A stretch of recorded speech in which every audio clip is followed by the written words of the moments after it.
Bueno, buenas tardes a todas y a todos. Estamos comenzando entonces hoy el ciclo de seminarios, diálogos interdisciplinarios para pensar la comunicación en clave de accesibilidad. Muchas gracias a quienes nos acompañan de forma remota, virtual por Meet, y a todos los que nos acompañan hoy también en este salón, desde la Facultad de Información y Comunicación. Esta es una actividad para estudiantes de grado y también abierta a la comunidad, que bueno, que quisimos hacerla también la posibilidad de participar virtualmente para ampliar la mayor posibilidad a otras personas que no forman parte de esta actividad de grado. Contamos con intérprete en lengua de señas uruguaya, que agradecemos hoy la presencia de Claudia aquí. También el servicio de subtítulos mediante transcripción automática, y les pedimos por favor a quienes se conectan virtualmente si pueden tener sus micrófonos apagados, y que al final vamos a tener un momento abierto para preguntas, y ahí les pueden hacer las preguntas vía chat o levantar la mano con el icono que tienen en Meet, y acá en la parte presencial vamos a pasar los micrófonos. Estamos haciendo este ciclo de seminarios porque la comunicación accesible es un pilar esencial para la inclusión y la participación social plena de las personas. El acceso a la información y a la comunicación es la puerta de entrada para el ejercicio de derechos humanos fundamentales como la educación, la salud, el trabajo, la cultura. Y este seminario busca explorar las intersecciones entre el Estado, la academia, las organizaciones de la sociedad civil en la construcción de entornos comunicacionales más accesibles. Es un espacio de diálogo reflexivo en el que esperamos compartir perspectivas, experiencias y aportar elementos de análisis también que permitan pensar las diferentes dimensiones de las políticas públicas en comunicación para fomentar una sociedad menos excluyente. Es así que tenemos hoy el seminario Políticas Públicas en Comunicación Accesible, y como invitados nos acompañan Federico Beltramelli, que es docente investigador de la Facultad de Información y Comunicación, responsable del grupo Polimate y del grupo I+D Comunicación y Accesibilidad, integrante del núcleo interdisciplinario en comunicación y accesibilidad. Janina Boria, que está conectada virtual y nos acompaña desde Argentina, que viene en representación de la Dirección de Accesibilidad de la Agencia Nacional de Discapacidad Argentina, integrante del Programa de Discapacidad y Accesibilidad de la Facultad de Filología y Letras de la Universidad de Buenos Aires, y también del Núcleo Interdisciplinario Comunicación y Accesibilidad de la Universidad de la República.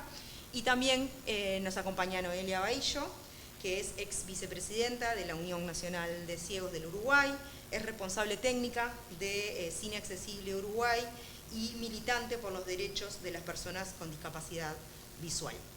Bienvenidas y bienvenidos, muchísimas gracias por acompañarnos hoy, en esta tarde. Y vamos a empezar entonces esta conversación con una pregunta que invitamos a que los tres puedan responder desde los lugares que cada uno está viniendo a representar. Y la primera pregunta es, ¿cómo pueden las políticas públicas fomentar la colaboración entre Estado, academia y las organizaciones de la sociedad civil para construir accesibilidad en la comunicación? Noelia, ¿te parece empezar? Sí, claro. Bueno, primero, buenas tardes. Gracias por permitirme estar presente acá en representación de la Unión Nacional de Ciegos del Uruguay. Me gustaría enmarcar que la UNCU es una institución, una asociación civil sin fines de lucro, dirigida por personas en situación de discapacidad visual, y hablo en situación de discapacidad visual enmarcando también la política institucional que corresponde a lo que tiene que ver con los derechos, ¿no? Centrándonos en la Convención sobre los Derechos de las Personas con Discapacidad y pensando desde ahí. La accesibilidad es uno de los principios de esta convención. Así que sí será importante que abre el camino a la obtención, como vos decías, Leticia, de otros derechos fundamentales. ¿Cómo pueden colaborar las políticas públicas en en propagar la comunicación accesible, bueno, justamente en eso, en que seamos, como dice la Convención, nada sobre nosotros y nosotros, seamos parte del diseño de las políticas, del desarrollo, de la implementación y de la evaluación también, porque también sin evaluación no podemos considerar si la política está bien aplicada o no. Entonces, básicamente, como estamos en un Estado de Derecho y el Estado ha aceptado, se ha adherido a esta Convención sobre los Derechos de las Personas con Discapacidad, que lo fundamental es propender a la participación real y activa, consideramos que más que impulsarlo, las políticas públicas tienen que mostrar que la comunicación accesible tiene que existir para que sea para todas las personas, para todos los ciudadanos. Si el Estado no cumple con eso, sigue vulnerando derechos de ciudadanos.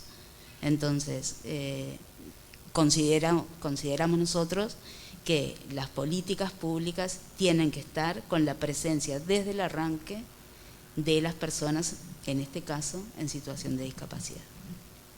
Gracias, Noelia. Invitamos entonces a Janina a seguir respondiendo a esta pregunta sobre cómo pueden las políticas públicas fomentar la colaboración entre Estado, academia y las organizaciones de la sociedad civil para construir accesibilidad en la comunicación. Bueno, buenas tardes. Muchas gracias por la invitación. Como desde el lugar que participo hoy, desde la Dirección de Accesibilidad de lo que acá llamamos la ANDIS, que es la Agencia Nacional de Discapacidad, quisiera responder esta pregunta contándoles algo que vivimos diariamente, es como algo que nos pasa todos los días.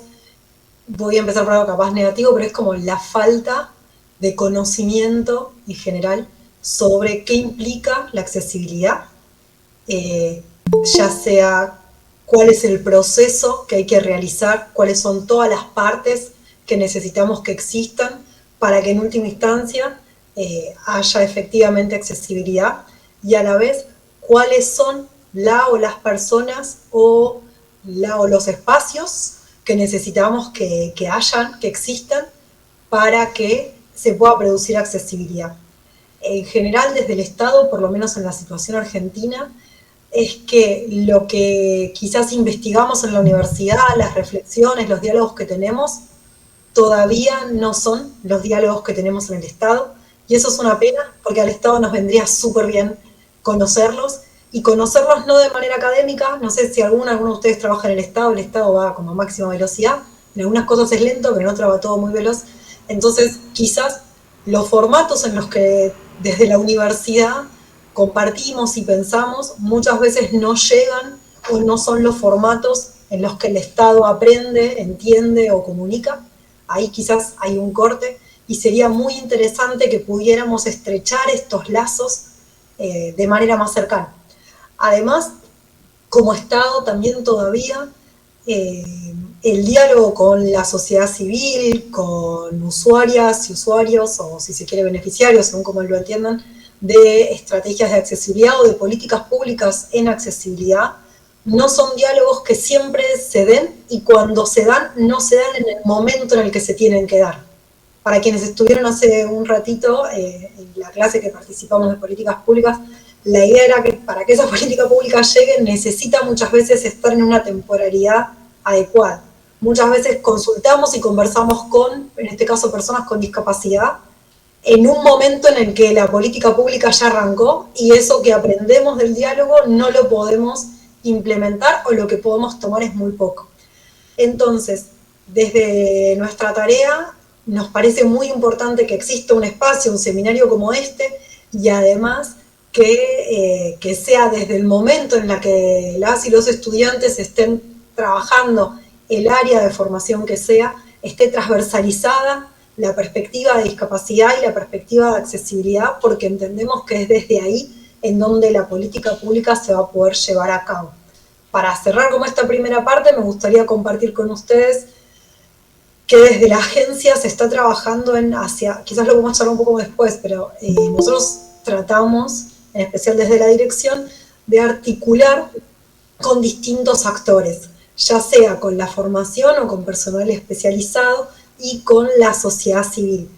Hay algunos momentos en los que lo logramos y hay otros en los que esto es un poco más arduo. Lo que todavía nos falta son canales de comunicación en donde esto no sea una especificidad o algo que hacemos de manera extraña una vez, sino que dentro de nuestros diseños de planes de trabajo y en cada línea de acción haya momentos en los que sean de articulación con la universidad y también de articulación con la sociedad civil. Por lo menos en nuestra experiencia, eso es por el momento lo raro y no lo que ya tenemos internalizado. Sería como muy interesante que pudiéramos profundizar estos diálogos para que se vuelvan parte del día a día de cada una de las políticas públicas que implementamos. Gracias, Janina. ¿Federico? Bueno, primero agradecer a todos y a todas acá la organización de este evento, que me parece central y maravilloso, porque creo que una de las formas de responder a esta pregunta tiene que ver con esto que estamos haciendo ahora.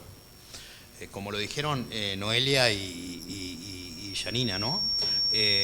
Tener la capacidad de involucrar a los actores directamente implicados en la política, pensando la situación que los rodea, y también poder sentar en esta mesa a distintos actores en un esquema más interdisciplinario.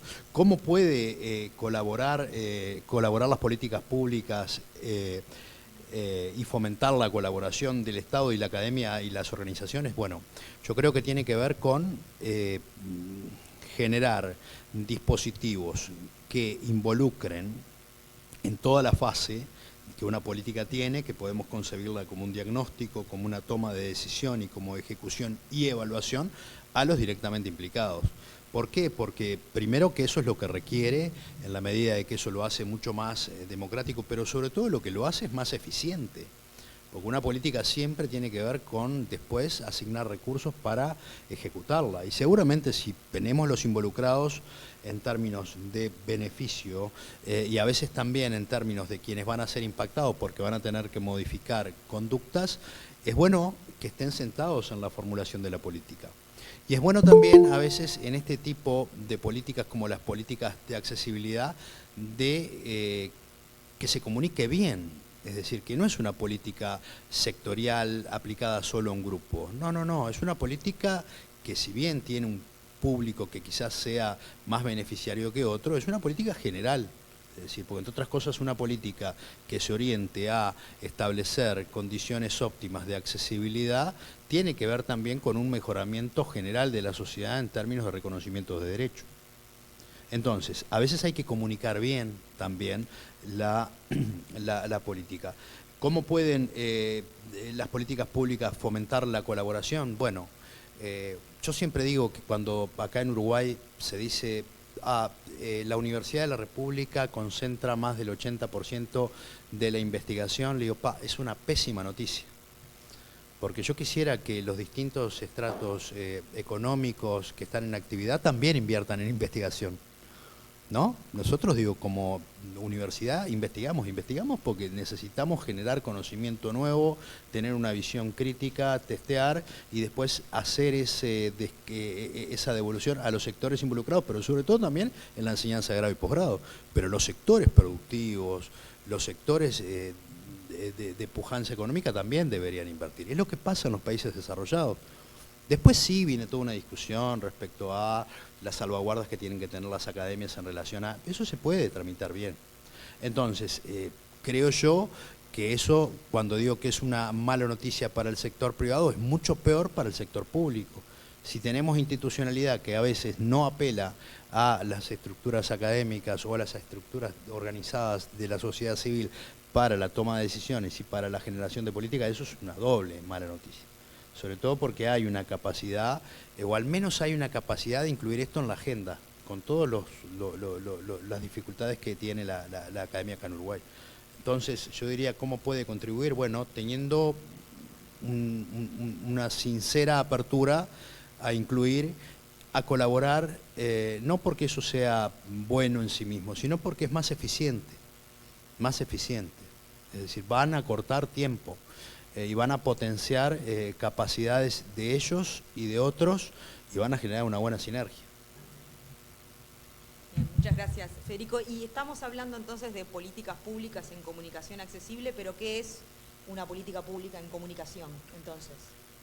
Una política pública en comunicación, lo primero que es el reconocimiento de que el ejercicio de la comunicación es un derecho humano básico. Siempre fue básico por los impactos que tienen a nivel democrático, con lo que tiene que ver con el desarrollo de las personas, con el desarrollo de las sociedades, con los derechos asociados como la libertad de expresión, pero más aún ahora. Es decir, hoy en una sociedad que básicamente genera unas condiciones del ser en relación a la información, es decir, no somos si no tenemos capacidad de accionar en términos de la información y la comunicación, mucho más. Entonces, una política de comunicación lo primero que tiene que reconocer es que la comunicación es realmente un derecho básico, es decir, hacia la vida. Después, lo otro es que muchos de los que ejercen en los espacios que se ejerce la comunicación mediada son espacios que han hecho uso de bienes públicos. El espectro radioeléctrico que se usa hasta ahora es un bien público, que lo administran los estados, pero no es un bien de los empresarios. Entonces, ese es otro reconocimiento que involucra la política de comunicación. Lo primero que tenemos que hacer es reconocer que operamos sobre bienes públicos, es decir, sobre bienes que no se pueden quitar a nadie. Es decir, un bien público es el aire, por ejemplo, ¿no? Que no se puede dividir, que no se puede fraccionar, que no se puede limitar. Bueno, la comunicación también. Y también es, hoy, debería ser pensado como bien público todo lo que tiene que ver con la minería de datos y el acopio de datos que están haciendo las plataformas, que están haciendo con nuestros datos. Porque no alcanza con que haya una letra chica que dice yo te doy un servicio gratis, pero lo que hago es gestionar y poder tomar toda tu información. No alcanza. Entonces, ¿cómo pueden contribuir una política de comunicación? Bueno, tratando de actualizar en una perspectiva de derechos, elementos que garanticen la satisfacción del acceso a bienes infocomunicacionales, pero un acceso no pasivo, un acceso en términos de generación de contenidos reales, informados y no por usos en base a los patrones de relacionamiento que nos plantean hoy las plataformas. Un acceso, por ejemplo, que nos permita acceder a los datos y generar un banco de información pública que en definitiva es lo que generan las plataformas. Y sobre todo, un seguimiento eficiente y claro de cómo se conforma la dieta audiovisual de las personas, que puede ir cambiando, ¿no? Y también una política de comunicación es una política que tiene que pensar en el ocio, en asegurarnos un ocio, pero un ocio real, no un ocio de consumo, que es lo que nos han arrastrado o a lo que nos han arrastrado muchas de las plataformas actualmente, ¿no? Una política de comunicación también es asegurar la posibilidad del ocio. Y una política de comunicación accesible muchísimo más, porque en definitiva a veces recargamos sobre el hecho de que la accesibilidad tiene impacto en términos de la información, en términos de la democracia, como si la democracia importara solamente en términos de estar informados. No, también de estar entretenidos, también estar en el mundo del placer, del goce. Eso hace a la sensibilidad, hace a la condición humana. Porque si no, también podemos ir por la vía de los hechos a instrumentalizar tanto que lo único que queremos asegurar es información. Y a veces, muchas veces, cuando aseguramos solamente información, lo que terminamos es asegurándole al mercado gente que está adentro. Entonces, yo prefiero trabajar más políticas del ocio, políticas de la sensibilidad, políticas del goce, en términos que eso ha hecho de nosotros humanos, ¿no? Muchas gracias. Ahí le pasamos la palabra a Noé y tenemos dos preguntas para Noelia, que es ¿qué significa entonces en términos de participación social que las personas de la Unión Nacional de Ciegos, la organización que estás representando, la existencia y la eficacia de políticas públicas que están enfocadas en la accesibilidad en la comunicación y qué rol tienen entonces las organizaciones sociales que nuclean a personas con discapacidad en la promoción de la accesibilidad y la comunicación? Contestar una primero y la otra después. Claro. Quiero decir, el invertir el orden, porque primero me parece importante destacar el rol que tenemos las organizaciones con respecto a la difusión, al fomento de estas políticas de comunicación accesible. Me parece fundamental porque somos, digamos, los que tenemos de alguna manera la barrera impuesta y así generamos la demanda. Entonces, para la elaboración de esa política pública y pasar de, como nos explicaba Federico, de lo privado, pero social, luego a lo público y luego a lo que sea algo social y público, para convertirse en una política. Lo fundamental es que podamos encontrarnos, generar esas discusiones, entender que siguen existiendo esas barreras, de manera de poder llevarlas a lo público y que sea algo, digamos, de toda la sociedad, y ahí pueda implementarse la política pública. Si la política pública llega y es solamente accesible cuando trata de algo que nos involucra, tampoco es completa la accesibilidad, digamos. Quiero decir, la discapacidad está atravesando la sociedad, transversalizando la sociedad en todos los temas. Las políticas tienen que ser accesibles, de comunicación tienen que ser accesibles, sea cual sea el tema, y eso es lo que nosotros tenemos que difundir, que nosotros necesitamos que cualquiera sea la política pueda tener la accesibilidad para que la podamos entender, comprender, analizar, y eso solo se logra si es accesible. Entonces, me parece así como fundamental que podamos transversalizar todas las políticas y que todas tengan una vía desde la accesibilidad, para que sí pueda ser entendible. Si no, nos seguimos quedando como afuera, no solamente de la información, de la formación, de la toma de decisiones, de lo que hablaba Federico de las instancias de ocio, de recreación, todo lo que hace a una vida completa, digna, ¿no? Entonces, creo que nosotros podemos, ese es el rol que tenemos que tener de la sociedad, mostrar que para que algo sea accesible tiene que ser en toda su dimensión. Y bueno, ahí podría entrar en lo que es las cadenas de accesibilidad, ¿no? Que todas las patas estén cubiertas para que la política se pueda implementar de manera accesible, podamos llegar a todos los temas, ¿no? A todas las instancias, podamos también participar en la etapa de la evaluación y ahí sí poder comprender que está pensada también para todos los integrantes de la sociedad, todos y todas.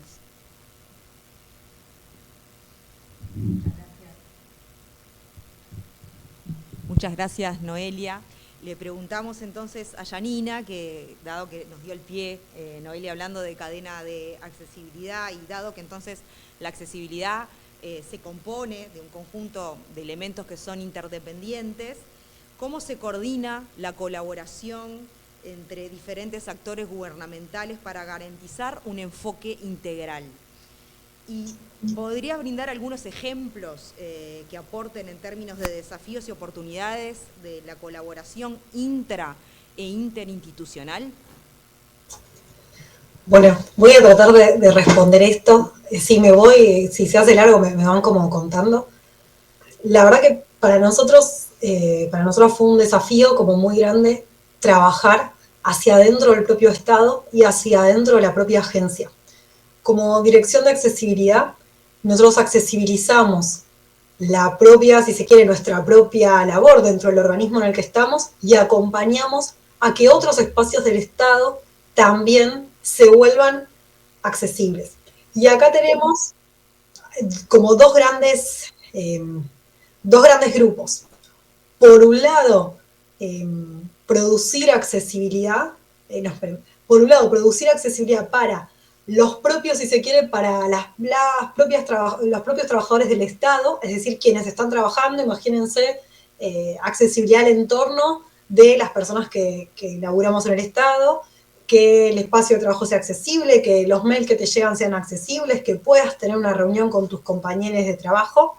Un caso para pensarlo en accesibilidad comunicacional, nosotros contamos con un equipo de interpretación y cada compañero de SORDE, cuando se junta, no sé, tiene una reunión de trabajo del tema que sea, puede solicitar intérprete.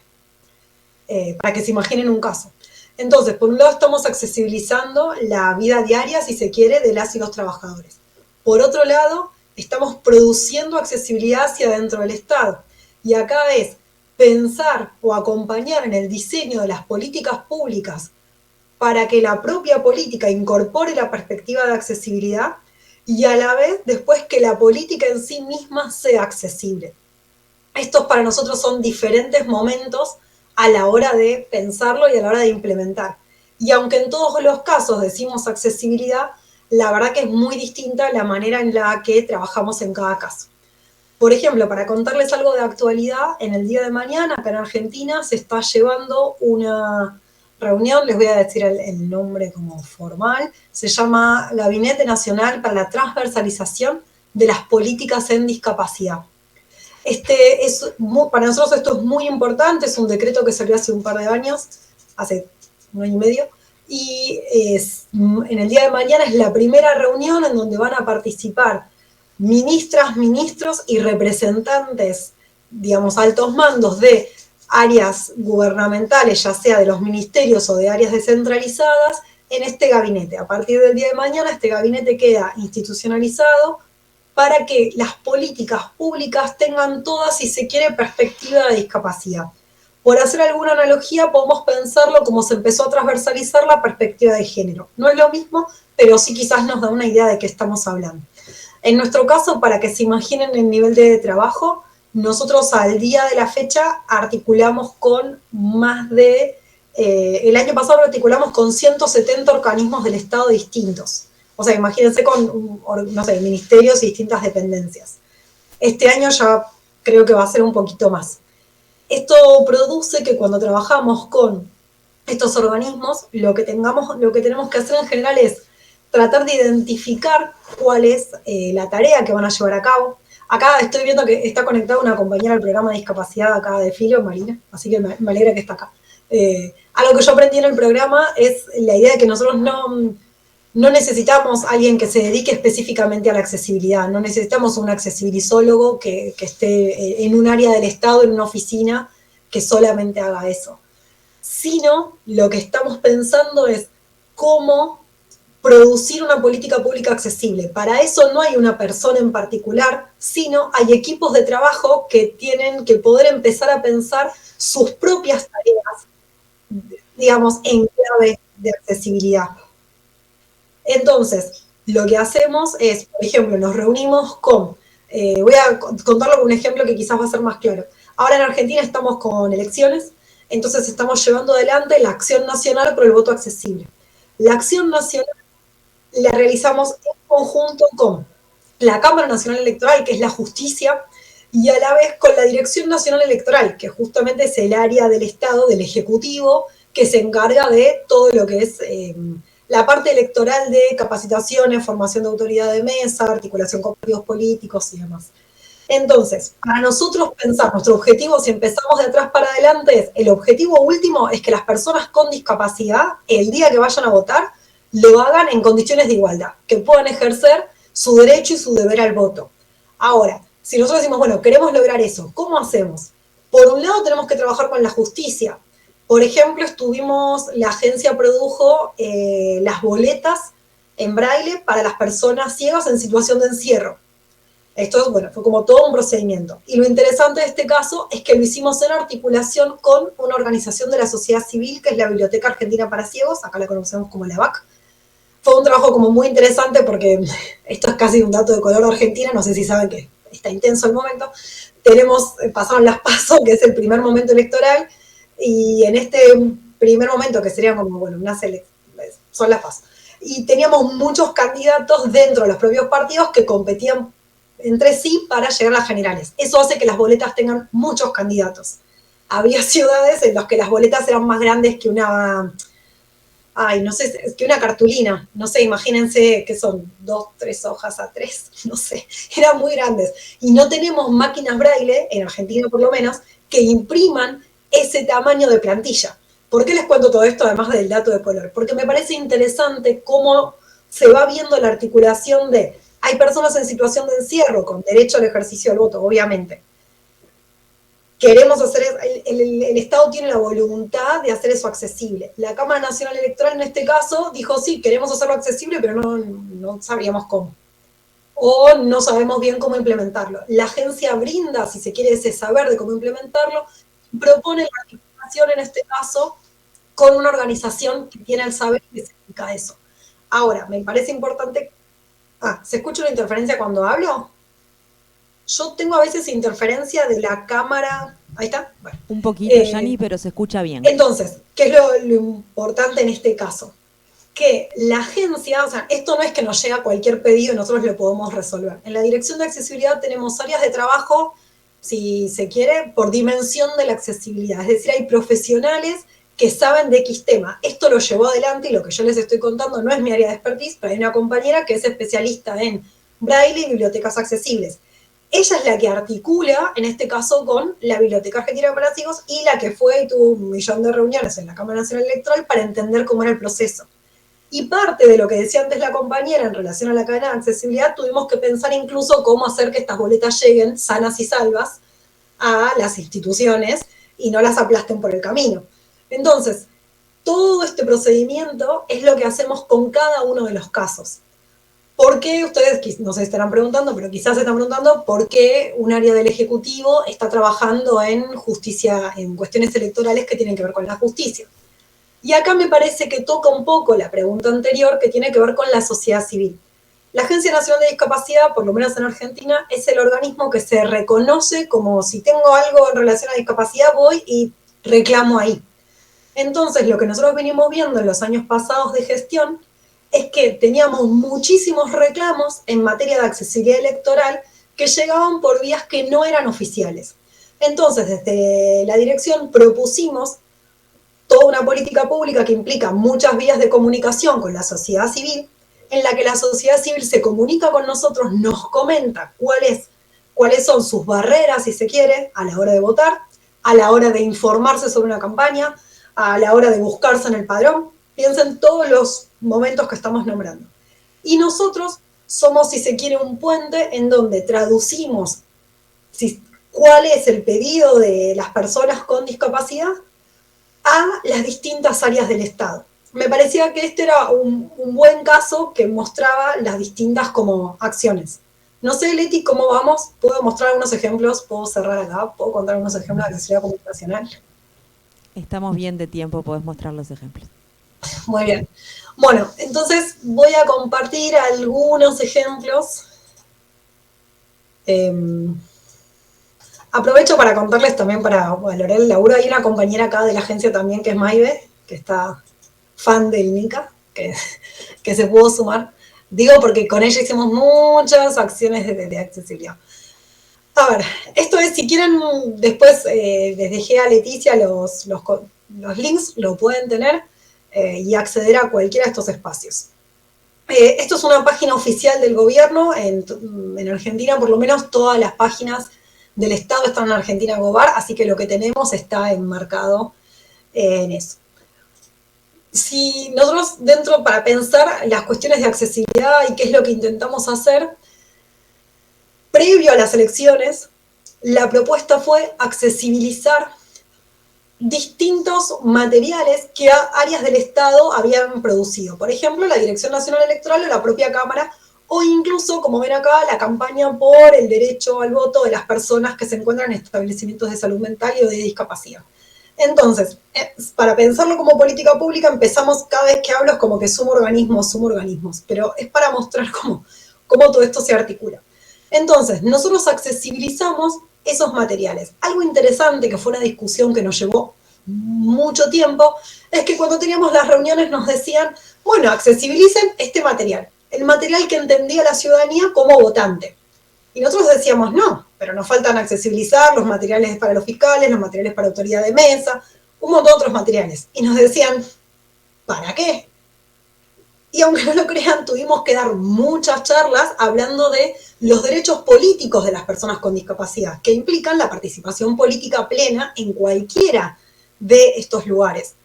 Entonces, pensando en la accesibilidad comunicacional, nosotros tomamos una decisión, para nosotros una posición política, que fue accesibilizar todos los materiales, inclusive los que eran para autoridad de mesa. Y ahí nos empezamos a dar cuenta que había si se quiere, una cosmovisión, de que las personas con discapacidad, en caso de ocupar algún rol, su rol era como votante. No era como candidato, no era como fiscal, autoridad de mesa, etc. Y a partir de ahí empezamos a tener casos de personas con discapacidad que querían ocupar esos roles. Nos pasó, por ejemplo, que una mujer sorda de Chaco, cuando se enteró que contábamos con servicio de interpretación en lengua de señas por medio de videollamada, ella aceptó ahí ser autoridad de mesa, si no iba a rechazarlo. Entonces voy como mostrando también un poco cómo cuando la accesibilidad aparece, también las personas con discapacidad empiezan a ocupar roles que en otros casos quizás no están. Entonces, nosotros lo que hicimos fue accesibilizar todos estos materiales, después los pueden ver y van a encontrar dos ingresos.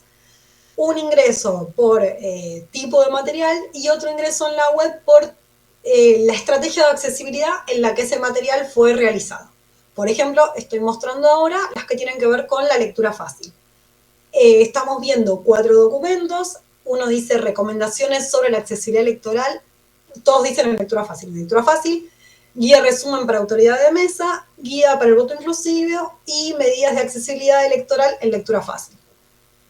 Por ejemplo, ahora estoy abriendo el de autoridades de mesa. Lo que ven es un documento con todas las estrategias de la lectura fácil, las preguntas, la organización textual, la explicación de las palabras, y acá también es válido dar cuenta que esto lo trabajamos con una organización de la sociedad civil que es especialista en lectura fácil, que es Lengua Franca, que creo que varios de ustedes la conocen. No sé si ustedes ven No. Yo estoy compartiendo ahora la guía o ven el lugar donde hay 4 opciones. Tendrías que compartir de nuevo Tengo que compartir de nuevo. para que se pueda ver lo que estás mostrando. Perdón, me confundí. Tranqui, Tendría que haberlo tiempo. hecho. Gracias, May, por pasar a ver si es acá. Acá. Disculpen. Entonces ahora sí, efectivamente estoy mostrando lo que dije antes. Los pueden ver, todo esto se puede, obviamente es gratuito, se puede descargar, compartir, lo que quieran. Y les decía que esto lo hicimos con Lengua Franca. De nuevo, para nosotros acá hay un dato importante que quizás retoma la pregunta que nos hacía antes Leticia, que es que nosotros acá nos estamos articulando con la sociedad civil, pero un desafío muy grande que tenemos con el Estado, que con Marina acá presente lo charlé como un poco, porque me ayudó un montón a pensar, es que la sociedad civil acá se convierte en proveedor. Y el problema que tenemos es que la sociedad civil, estos son organizaciones de la sociedad civil, no son pymes. Acá pymes son pequeñas y medianas empresas, no son empresas. Y en tanto que no son empresas, todo lo que implica papeles y demás para poder presentarse al Estado y la estructura necesaria, en general las organizaciones no lo tienen. Pero lo que sí tienen es el know-how, el saber hacer, la expertise, y en muchos casos también cuentan con validación. Nosotros siempre tratamos de fomentar, contratar organizaciones o proveedores que cuenten con validadores y que esos validadores sean personas con discapacidad. Pero bueno, eso es una política nuestra, digamos. Ahora bien, en algunos casos no tenemos proveedor y en otros casos los proveedores que tenemos no tienen la estructura necesaria para ser proveedores del Estado. Entonces, si nosotros hoy, por ejemplo, sacamos una licitación, que es como mi terror, es que la licitación quede desierta, porque por más que nosotros hagamos todo lo que el Estado tendría que hacer para que se presente un proveedor, nadie está en condiciones estructurales para presentarse. Les debe pasar lo mismo con la cantidad de los intérpretes, el subtitulado, los pictogramas. De hecho, en pictogramas estamos todavía más complejos, no sé allá, pero acá es algo complicado. Creo que estoy en tiempo. No sé, Leti. No sé si quieres cerrar la idea. No, es eso. Quizás fui a máxima velocidad, pero un poco tratar de mostrar cómo el propio Estado tiene que articular con estas distintas áreas y quizás como para sumar un área más, que fue como un desafío para nosotros en las elecciones, también tuvimos que articular, acá en Argentina se llama Comando Electoral, que es un área del Ministerio de Defensa que se encarga de todas las personas que custodian la urna. Las personas que custodian la urna son policías o soldados que están en general en la puerta de las escuelas. Entonces, nos enteramos por las denuncias de la sociedad civil que muchas veces ese era el colectivo de personas que desconocían las estrategias de accesibilidad, entonces ellos eran quienes no dejaban entrar a las personas con un perro guía, o pensaban que las personas con discapacidad no votaban. Entonces, parte del trabajo fuerte de este año fue trabajar con esas áreas y fue súper bien agradecido, o sea, fue muy bien recibido. De hecho, creo que tuvimos una sola denuncia en los 2.500 casos que recibimos. Me parece como importante también pensar cómo el trabajo que estamos haciendo en este seminario y lo que vamos haciendo en distintos lugares, cuando le llega la información a las áreas del Estado, en general hay buena recepción. El desafío que tenemos hoy, una vez que decimos sí, vamos a implementar accesibilidad, es el quiénes y el cómo. Quizás en eso estaría bueno que pudiéramos trabajar. Muchas gracias, Janina. Vamos a hacer un corte de 5 minutos y volvemos enseguida con más preguntas de nuestras invitadas, invitados.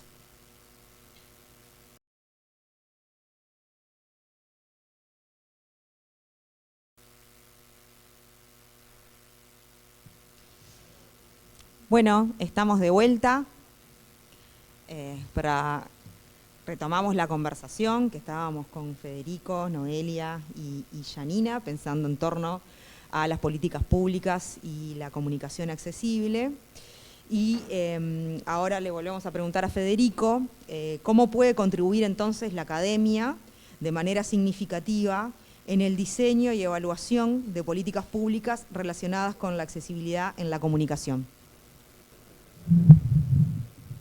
Bueno, lo primero es tener capacidad instalada. ¿Y qué quiere decir esto? Es tener equipos que aborden la temática de forma consistente, seria y a su vez en diálogo con la comunidad académica, ¿no? Es decir, no hay que empezar de cero nunca, siempre es bueno tener la capacidad de articular con saberes ya transitados. Me parece que eso es central. Después, si le reclamamos a las políticas públicas tener a los usuarios o a los directamente implicados por dentro de las políticas en todas las fases, bueno, yo creo que también en ese aspecto hay que hacer no ya el mayor esfuerzo, sino que sea condición sine qua non a los efectos de generar el conocimiento, ¿no? Es decir, no podemos asumir que vamos a generar un conocimiento aplicable, sino tenemos que generar un conocimiento enraizado, ¿no? que los directamente implicados estén en el punto de las soluciones, yo diría en un pie de igualdad, en términos de lo que a veces entendemos como transferencias de conocimientos, básicamente en una visión más próxima a lo que es el desarrollo de la extensión universitaria. Después sí hay que agregar investigación, mucha, y de la buena. Me parece que hay que generar también soluciones eficientes, pero también soluciones creativas, ¿no? Creo que, por ejemplo, acá en el NICA se ha trabajado fuertemente en términos de soluciones que para mí son creativas, es decir, que tienen ese plus, que dan la suficiencia técnica, el óptimo en términos de un servicio sobre un producto, pero que le agregan cosas, es decir, que le agregan variantes, elementos creativos que no son una capa adicional superflua, sino que tienen también todo un espacio de significación para quien después accede. ¿Cómo puede la academia? Y bueno, generando también dispositivos que para sus propios públicos en términos de estudiantes de grado y posgrado los habiliten, es decir, tener la capacidad de habilitar esos dispositivos. Generar también una investigación aislada como una solución para un elemento externo. Bueno, si ya tengo un público acá de gente que estudia, que capaz que puede tener también necesidades de contar con soluciones o con creaciones dentro de la academia al servicio del acceso. Y también teniendo capacidad de generar propuestas curriculares que aborden estos temas, es decir, que no queden aislados en agenda de grupos de investigación, sino que esto baje rápidamente a espacios de formación. Y nosotros acá, en la facultad, junto con la Facultad de Ingeniería, tenemos una propuesta, que es una propuesta curricular de grado, que se llama Licenciatura en Ingeniería de Medios, en donde uno de los trayectos que estamos tratando de que salga, tanto la carrera como que se consolide el trayecto, para esa carrera tiene que ver con los procesos de accesibilidad. Entonces, es decir, es muy importante no aislar la investigación, ni de la enseñanza, ni de las soluciones. A mí me parece que también los aportes que pueden venir de la academia en el diseño de las evaluaciones de las políticas tienen que ver con un cúmulo de experiencias comparadas, que para eso nosotros estamos como muy entrenados en términos académicos, pero bueno, también tiene que ver con el convencimiento de los efectores de políticas, tiene que ver con el convencimiento también de lo que yo insisto, es decir, para mí el diálogo con la academia, tanto de sectores públicos y privados, se orienta a una mayor eficiencia, a un menor gasto en recursos, pero también en después calidades que derraman no solo a los efectos de los sustratos académicos. A mí me parece que es por ahí el camino. Me parece también que la contribución de la academia no necesariamente tiene que pensarse en términos de los niveles superiores, sino también quizás tener la posibilidad de generar grupos de investigación, por ejemplo, en los distintos niveles educativos. Es decir, estaría bueno que haya vasos comunicantes a esos niveles, a los efectos de poder investigar, pero a su vez también de tener algunas aplicaciones, primaria, secundaria, ¿no? Y después en algunos objetos concretos culturales, ¿no? Acá estamos hablando básicamente de cine y televisión, pero a mí me parece que pueden y tienen que ampliarse a otros objetos o instituciones culturales, ¿no? Eso también me parece importante. Y bueno, en eso es en donde debería estar la academia. Gracias, Federico. Y le preguntamos entonces a Noelia, que nos trajiste justo el pie sobre cine y televisión como una de las posibilidades de pensar en comunicación y accesibilidad, y le preguntábamos a Noelia si podrías compartir ejemplos de acciones que a tu consideración sean positivas en que la organización participe directamente y que contribuyan con una comunicación más accesible. ¿Cómo no? Contenta de poder comentar esta acción que desde UNCU llevamos adelante junto con la academia y también con el Estado. Primero comentar, por ejemplo, que el Estado tiene desde hace muchos años una política pública aplicada a lo audiovisual, ¿no? A generar las películas accesibles para más públicos, ¿no? Con las herramientas de accesibilidad, audiodescripción, lengua de señas o subtitulado descriptivo.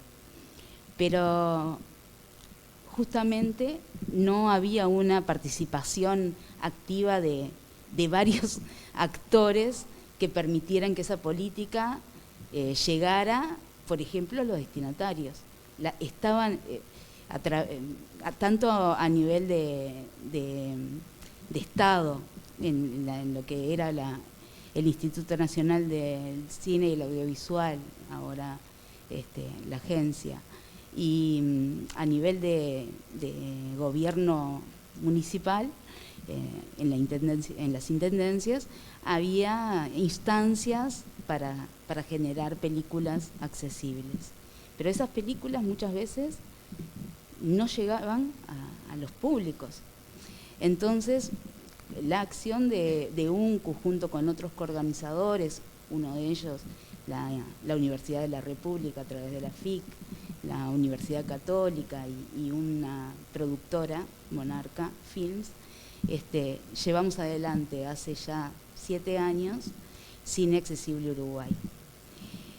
Cine Accesible Uruguay viene a complementar la acción del Estado, de la política pública, porque para que eso llegue a los públicos que tienen que llegar, pueda conocerse qué son las herramientas de accesibilidad, puedan difundirse, generen de esas películas que se vean, que se exhiban, que los propios realizadores, para participar de los fondos donde se implementan donde se implementan esos recursos, también conozcan sobre las herramientas y entiendan que amplía el número de espectadores de su producción. Entonces, como que ayuda a que esa política pública, donde no estaba pensada todas estas partes que forman, digamos que hacen parte de que sea exitosa la política, pueda generarse con la ayuda de las organizaciones, de la academia, de los empresarios. Para mí, Cine Accesible Uruguay justamente viene a mostrar que el trabajo organizado, pensado en clave de accesibilidad, como nos hablaba Janina, y nos ayuda a crecer a todos, a difundir en sí la política implementada, y bueno, y una pata que es generalmente la más floja, que es la de la evaluación, a nosotros, nuestra parte, nos sirve para cada año pensar en que el resultado vaya siendo cada vez más efectivo de esos artefactos culturales, que llegue a las personas, que el ocio, la recreación, como hablaba Federico hoy en su anterior pregunta, sea parte de lo que se pueda ofrecer, y que las personas, bueno, en particular en situación de discapacidad, pero en realidad que todas las personas puedan tener otra opción para ver las películas, que las películas estén pensadas, que se exhiban con las herramientas abiertamente y que no dependa de que funcione o no funcione un auricular, o que esté pensado que tiene que estar la intérprete en lengua de señas en la sala, porque es una sala para que cualquier persona, sea cual sea su característica, llegue y pueda disfrutar de lo que se exhibe. Pensar en que la sala tiene que ser accesible para cualquier situación de física. O sea, que no solamente en lo comunicacional, sino que que desde el arranque esté pensado algo de manera accesible, de manera pensando en el diseño universal. Eso creo que es una acción positiva que va en crecimiento, que se va conociendo y que todavía hay muchas instancias en las que tenemos que seguir llevándolo, mostrándolo, para que se incorporen más actores a la cadena de la realización, pero me parece que es un espacio en el que crecemos todos los que estamos organizando y de última, o en definitiva, también se logra el objetivo de que ese producto, de que ese artefacto sea apreciado por más públicos, genere espectadores que demanden más. Gracias, Noelia. Y bueno, nos traías acá un ejemplo entonces de una articulación interinstitucional en el que sociedad civil organizada, también la academia, el sector público y el sector privado confluyen entonces para hacer acciones en conjunto. Y a partir de ahí también queríamos pensar con Janina, si podría sintetizar cuáles son los elementos clave para construir acciones gubernamentales de accesibilidad en comunicación, cuando estamos pensando entonces en qué es lo que tiene que hacer el Estado, ¿no? Quizás de nuestra experiencia hay como, en principio, dos elementos claves. Por un lado, contar con personas que entiendan de qué hablamos cuando hablamos de accesibilidad en las áreas que sean necesarias. Por ejemplo, nosotros contamos por suerte con un equipo formado en accesibilidad web que hace tareas muy distintas a quienes están formados en accesibilidad a los entornos. Y a la vez todavía nos faltaría ampliar el equipo en cuestiones que tengan que ver, por ejemplo, con nuevas tecnologías aplicadas a la vida independiente, desde robótica hasta cuestiones de aplicaciones y demás. Todo eso es un área, por ejemplo, de vacancia que tenemos. Tanto antes de la implementación, en empezar a pensar, y nos damos cuenta que para poder pensar alguna de esas cuestiones necesitamos contar con personas que sepan de esas áreas y que puedan pensarlas en clave de accesibilidad. Para nosotros esto fue un factor crucial para implementar las políticas públicas en accesibilidad que estamos implementando. Por ejemplo, podemos pensar, lo charlaba con Leti, nosotros el año pasado hubo todo un proceso de audiencias públicas para la construcción de un proyecto de ley, para lo que en Argentina se llamó la nueva ley de discapacidad, y estas audiencias públicas contaron con interpretación, subtitulado y demás estrategias de accesibilidad, la implementación de un punto accesible, y las personas con discapacidad, para que las personas con discapacidad pudieran participar en igualdad de condiciones. Ahora bien, pensando en el caso concreto de la interpretación en lengua de señas y la transmisión de, llamamos subtitulado en vivo, pero igual ustedes saben que es una transcripción, pero la transmisión de ese subtitulado en vivo, nosotros contábamos con, por un lado, un equipo de taquígrafas que se dedican a hacer eso con programas específicos de subtitulado a quienes pudimos contratar.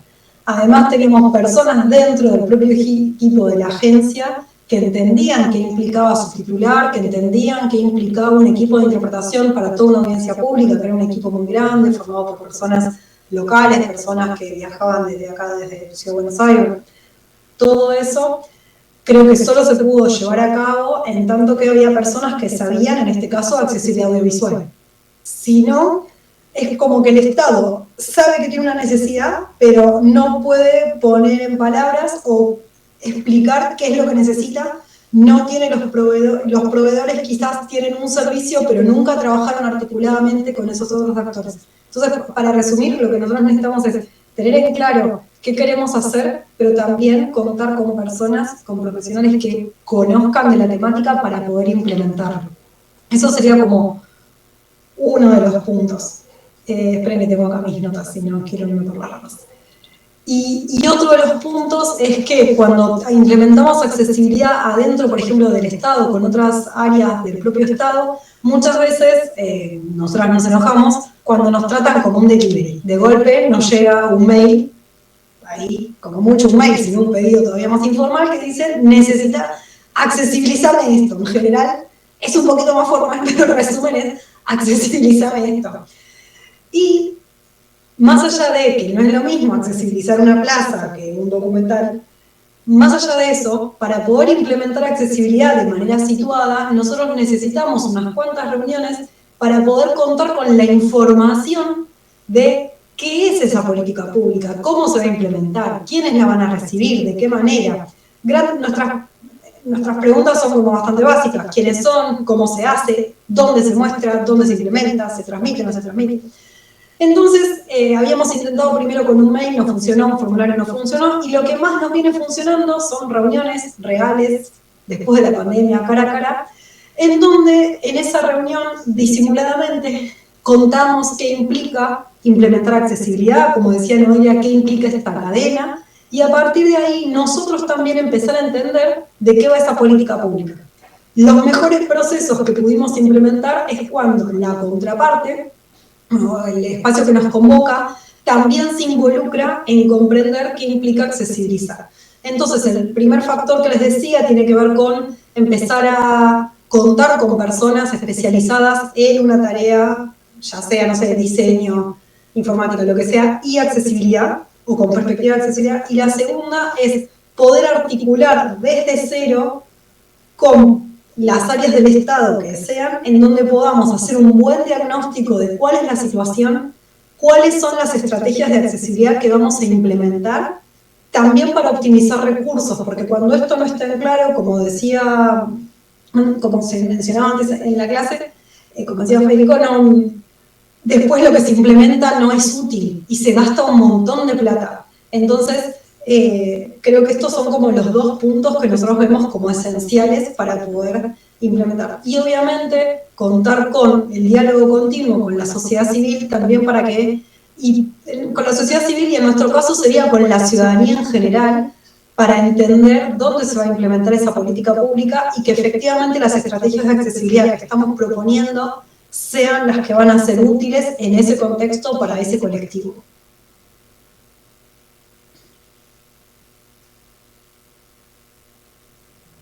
Muchas gracias, Janina.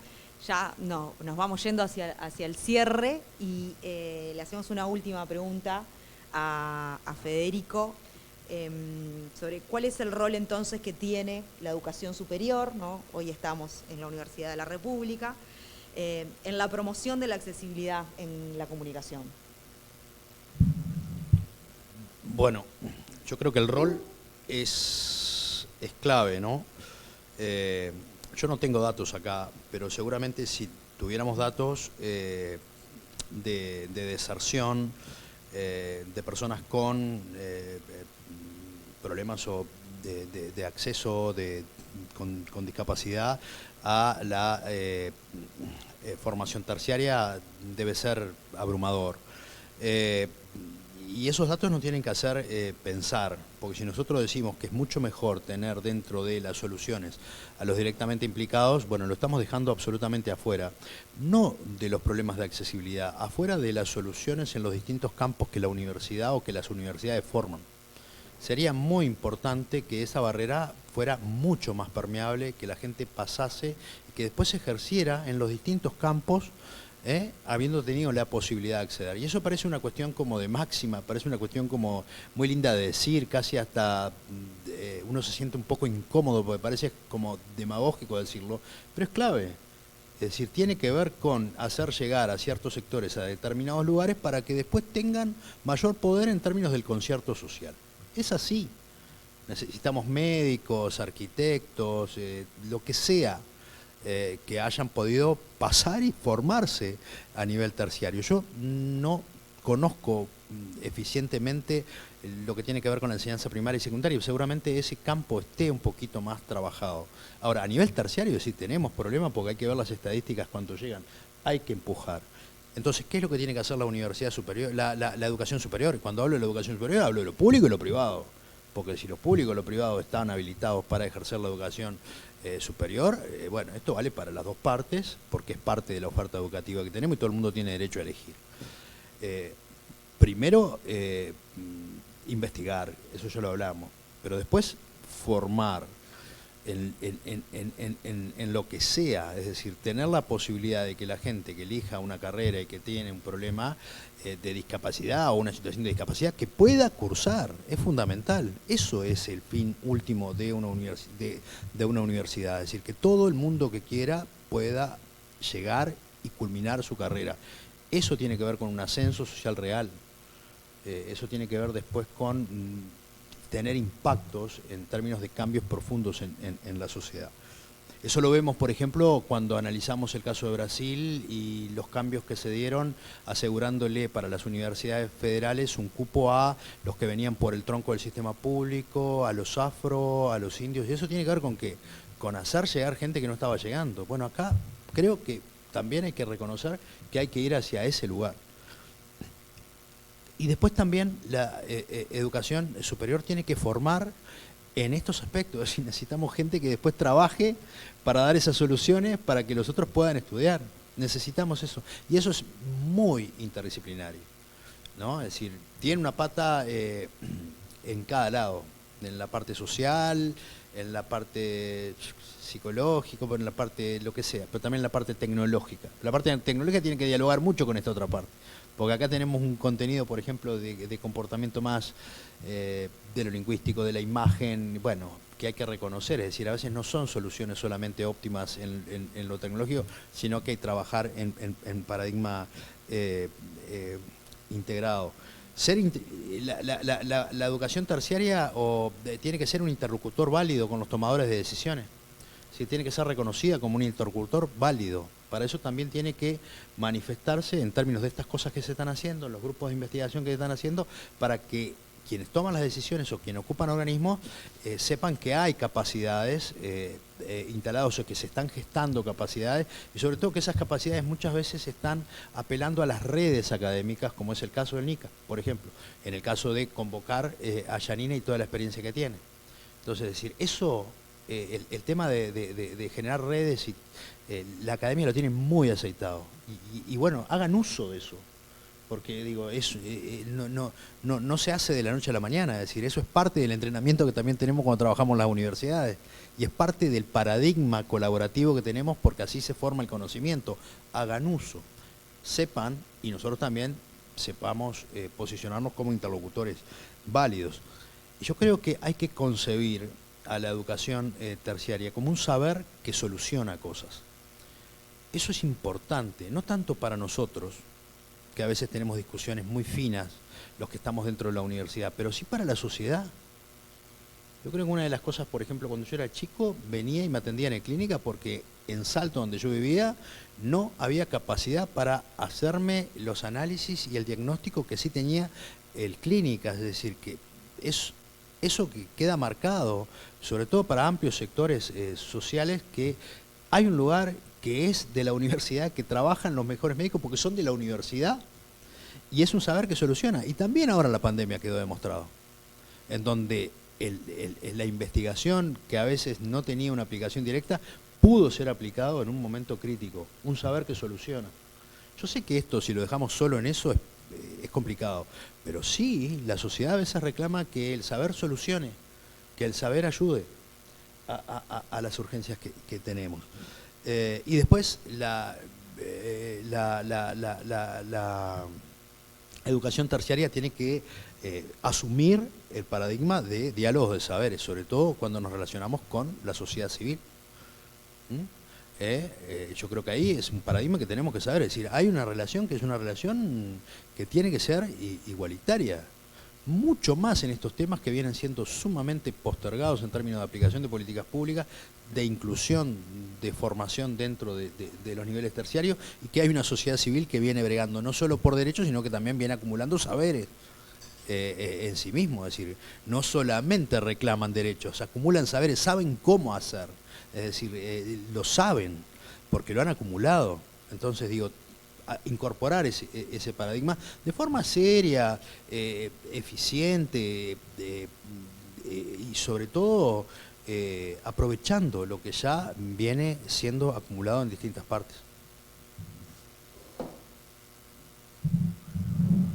Bueno, muchas gracias. Entonces, ahora vamos a dar paso a preguntas que tengamos acá en la sala y que tenemos preguntas ya que hicieron en el formato virtual. Ya me adelanto a agradecer a Yanina, a Noelia y a Federico por acompañarnos y dejamos un segundito para quienes quieran hacer alguna pregunta. Les vamos a acercar el micrófono acá en sala.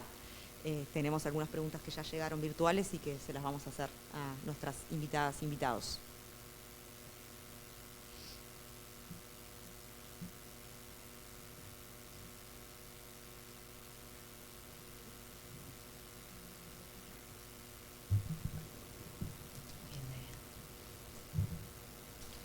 Bueno, tengo una primera pregunta que viene por vía virtual.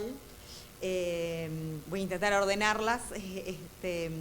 Una es de Sara, que nos está acompañando y nos pregunta cómo hace la academia para incorporar la voz y el feedback de la propia comunidad con discapacidad.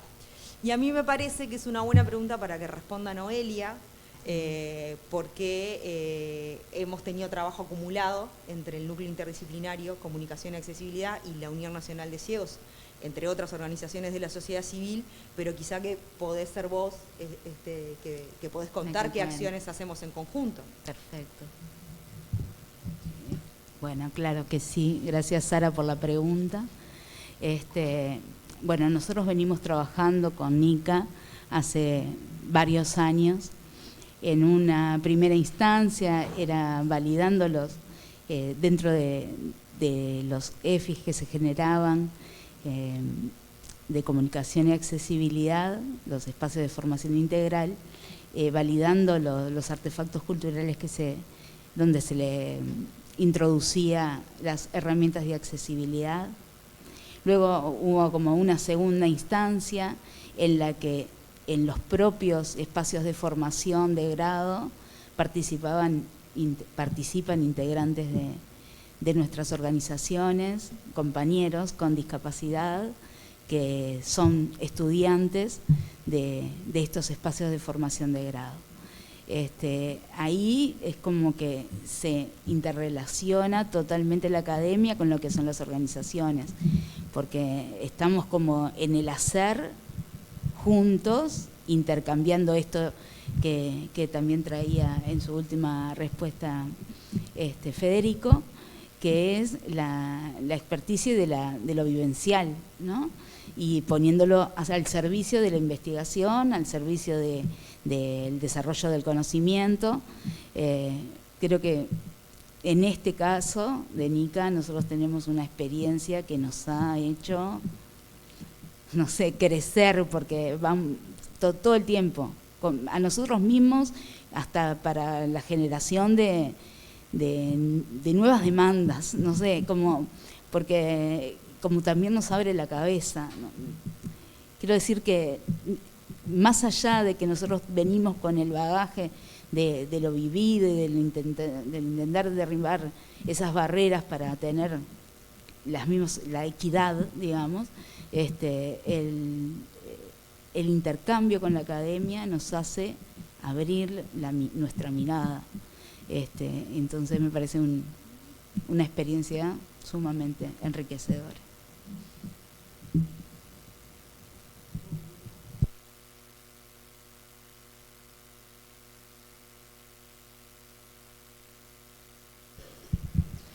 Bueno, gracias Noelia, y voy a hacer un comentario y una pregunta que también nos llega por vía virtual de Marina Heredia. Gracias por acompañarnos ahí desde el programa de Discapacidad y Accesibilidad de la Facultad de Filosofía y Letras de la Universidad de Buenos Aires, con quienes tenemos el gusto de también trabajar y tejer redes, y pronto se viene un curso de educación permanente para hacer con ellos, así que ya paso también el chivo. Marina nos comenta, nos dice muy interesante, transversalizar la accesibilidad con perspectiva de discapacidad en la universidad, curricularizar y generar proyectos desde la integralidad de las prácticas universitarias. Y después nos hace una pregunta, es que si ella quisieran conocer si en la Universidad de la República u otras universidades existen equipos de investigación que sean financiados y que trabajen en la temática accesibilidad, porque en general los equipos que tienen conocimiento producen el saber que vienen más desde el campo de la extensión universitaria o desde las áreas de bienestar universitarios, pero hay pocos espacios de investigación. Y bueno, justo en le podemos... ¿Contestas vos? Bueno, yo estoy hablando yo. Justo tenemos el agrado de tener la fortuna de que a partir de marzo del 2023 tenemos un grupo de investigación y desarrollo específicamente en comunicación y accesibilidad que tiene financiamiento dentro de la Universidad de la República, es un financiamiento a 5 años, en el que hay líneas de investigación y proyectos que están allí dentro y que creemos que también que es bastante saludable que haya un financiamiento específico para esto, por esta razón justamente de lo que comentaba Marina.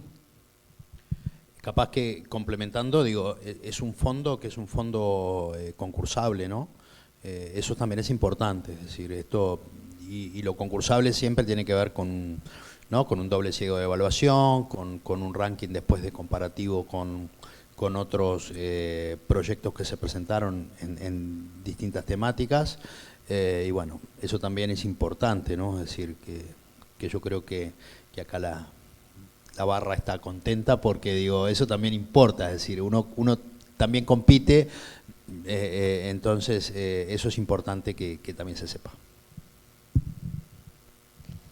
Bien, ¿tenemos más preguntas?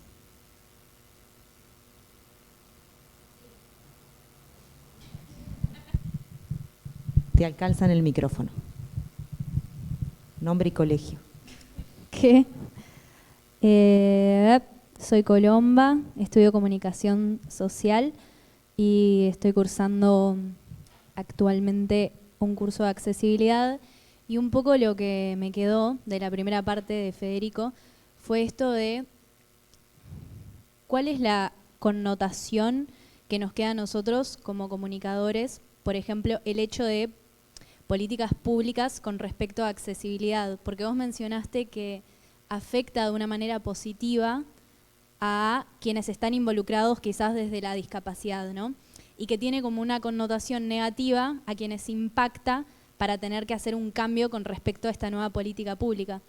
Pero creo que en realidad esa connotación no es negativa porque lo que brinda es que uno como estudiante pueda realmente ver desde una perspectiva completamente diferente realizaciones audiovisuales, en este caso porque estudio comunicación audiovisual, y pensar desde una manera completamente diferente desde donde hacemos cine, por ejemplo, o documental. Obviamente implica más tiempo, más pienso, trabajar con gente que viva la temática en carne propia, pero eso, preguntarte por qué sentís que únicamente es, no sé si negativo, pero sí como esto de implica un gasto, pero al final ese gasto termina siendo una inversión. Sí, yo lo estaba pensando en una cuestión bien focal, ¿no? Que tiene que ver, por ejemplo, con la televisión o con el cine a partir, por ejemplo, de la ley de servicio de comunicación audiovisual nuestra y la aplicación real a los efectos de dar un beneficio a un grupo y, bueno, los grupos nacionales de medios argumentando sobre, ¿no?, lo costoso, lo dificultoso. Lo estaba pensando ahí, pero de todas maneras me diste pie como para generar otra reflexión, y sí que tiene que ver con concebir la agregación de elementos de accesibilidad como parte de el reconocimiento de una intermediación de distintas formas de lenguaje, ¿no? Nosotros sabemos que efectivamente la interacción en términos simbólicos con el mundo, mediado por un lenguaje, mediado por una mediación, nos enriquece. Es decir, cuando empezamos a reconocer que tenemos ciertos procedimientos cognitivos, ¿no? A partir de las distintas mediaciones o lenguajes que aplicamos, lo que tú decís está muy bien. Es decir, agregar esa capa que tiene que ver con la capa de accesibilidad o con las capas de accesibilidad a un producto, lo que es agregar significación, es agregar niveles de agregación de sentido que a quien lo percibe seguramente lo descentra aún más. Y ahora estoy pensando desde el punto de vista de, como decía Noelia, el tema de los artefactos culturales, ¿no? Es decir, por lo general el problema que tenemos actualmente con los artefactos culturales que están absolutamente prehechos y que parte del negocio es establecer de forma muy eficiente las condiciones de interacción y de uso por parte de las plataformas. Es decir, saber efectivamente en qué condición de uso van a recibir estos mensajes los consumidores.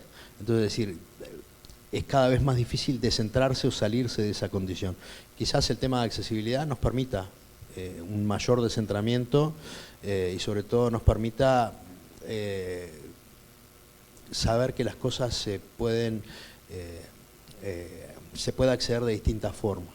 Es decir, y ese acceder de distintas formas, tanto a objetos culturales como a la vida, al mundo, bueno, enriquece, ¿no? Es decir, y yo creo que en definitiva lo que hace es mejorar, porque cuando uno trabaja sobre mayor complejidad y observa con un pensamiento un poco más complejo, aunque a veces de un poco más trabajo, genera estructura, genera categorías, amplía los criterios, ¿no? Es lo que pasa, es decir, a veces un objeto cultural muy prehecho, muy industrial, por lo general, si lo analizamos, tiene que ver con el efecto placebo, ¿no? Es decir, ya sé lo que va a venir, sé la estructura, la consumo, la necesito, y vos decís, un objeto cultural más complejo, vos decís, pero me da trabajo. Ahora digo, ese trabajo que te da, bueno, te dará yo qué sé, un placer más duradero, te generará categorías, yo qué sé, consumirás menos al otro día, ¿no? ¿No? Es decir, yo qué sé, cuando uno accede a la cultura en términos de complejidad, mejora en todo sentido, ¿no? Es decir, es menos reactivo, es menos ordenado en términos de las otras necesidades vitales, entonces es seguramente que uno al otro día gaste menos, ¿no? Hoy estoy con el tema de la plata, pero digo, es importante este tema porque también siempre cuando hablamos de política hablamos de recursos, ¿no? Nada, esto es un pequeño chiste nada más. Gracias. ¿Tenemos más preguntas?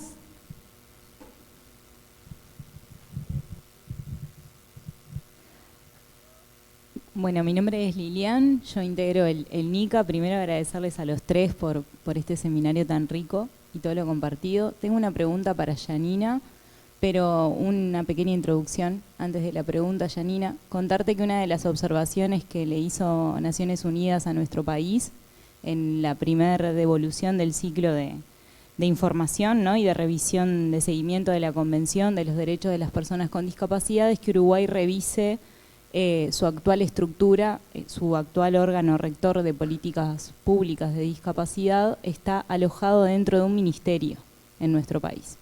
Entonces me parecía importante conocer tu opinión respecto a qué lugar debe ocupar un órgano rector de políticas públicas en discapacidad dentro del Estado, porque bueno, no me quedó muy claro qué lugar ocupa la agencia, pero sobre todo, más allá del que ocupa, cuál entienden o qué discusiones han dado sobre cuál debería ser ese lugar.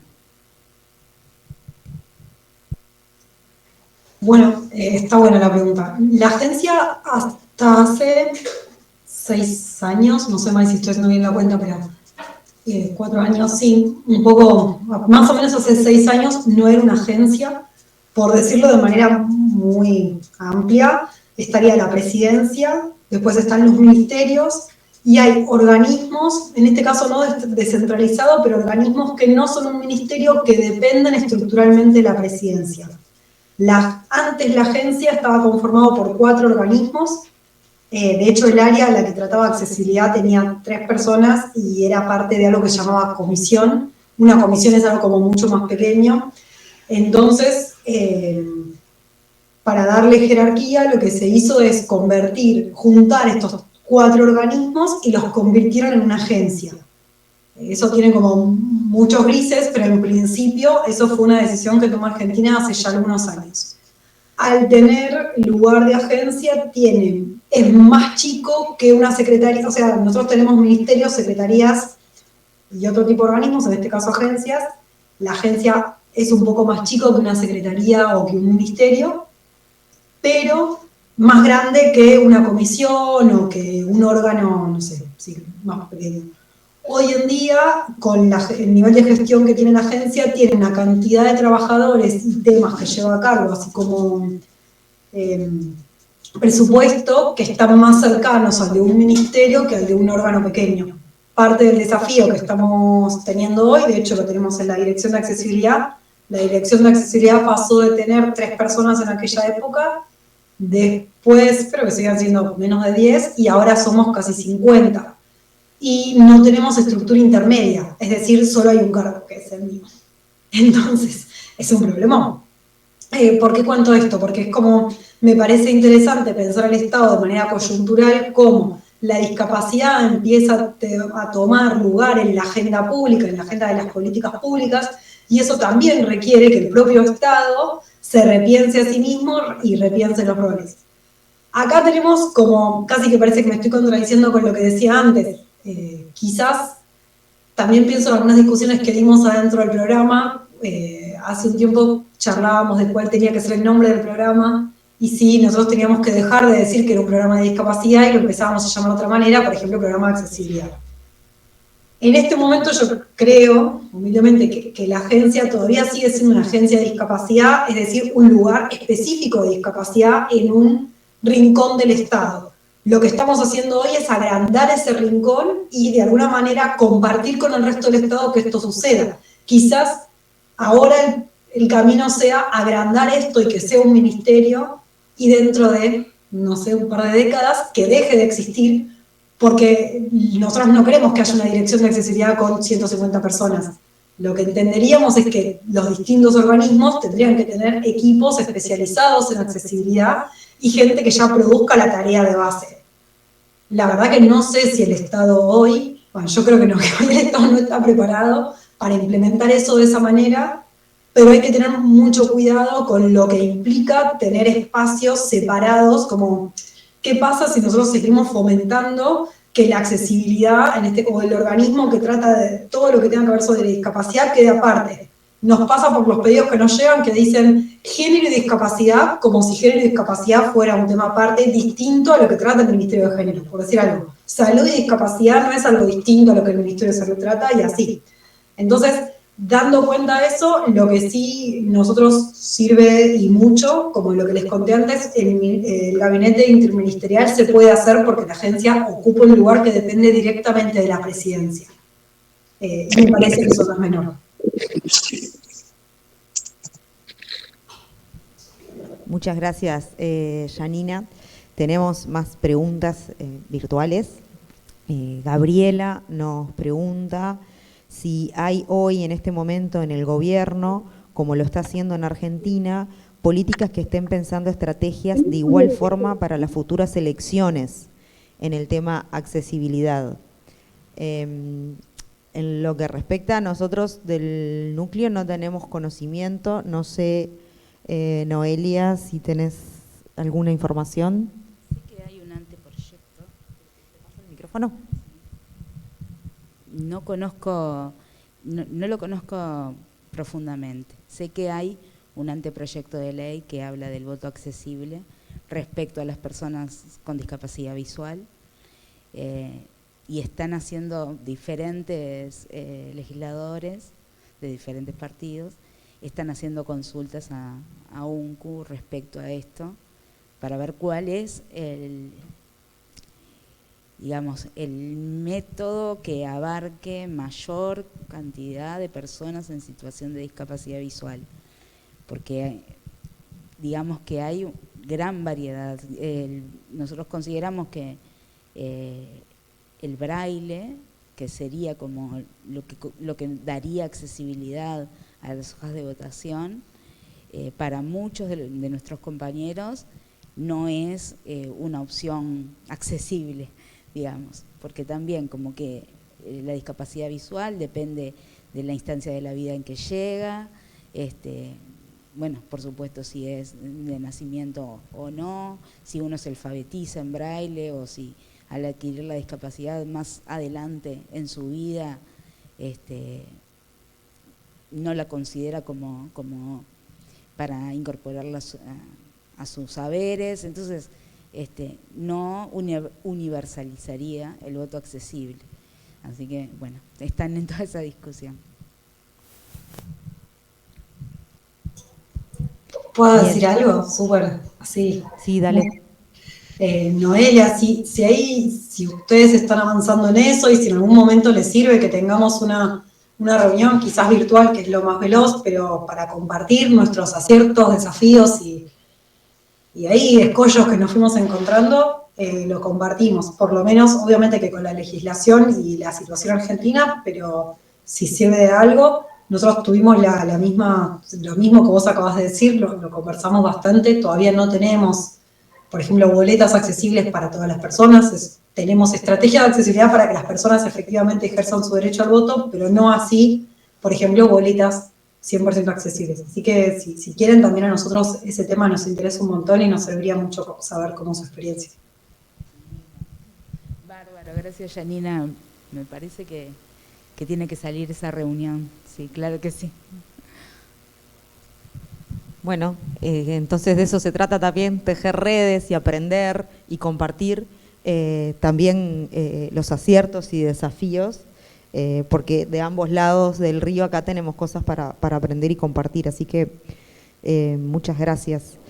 Me había olvidado decir que hay un primer paso que tenemos en el proceso electoral uruguayo, que son los circuitos accesibles en términos edilicios, en los que se adaptan algunos circuitos para que se pueda acceder a través de rampas, por ejemplo, a los espacios. Eso ya hay un periodo electoral anterior que ya se implementó también. Luna nos pregunta que además de la unión entre Estado y academia, con movimiento social de personas con discapacidad, nos pregunta si hemos tenido experiencias de diálogo y acción con otros movimientos sociales no específicos de discapacidad sobre la accesibilidad. Y da el ejemplo que sabe que en el PIT-CNT ha habido algunas experiencias. Quería saber si había alguna experiencia por aquí en Uruguay y en Argentina. Entonces le voy a pasar la palabra a Lilian del NICA, si nos puede comentar, y capaz que después Janina nos puede comentar alguna experiencia de Argentina. Gracias. Y gracias, Luna, por la pregunta.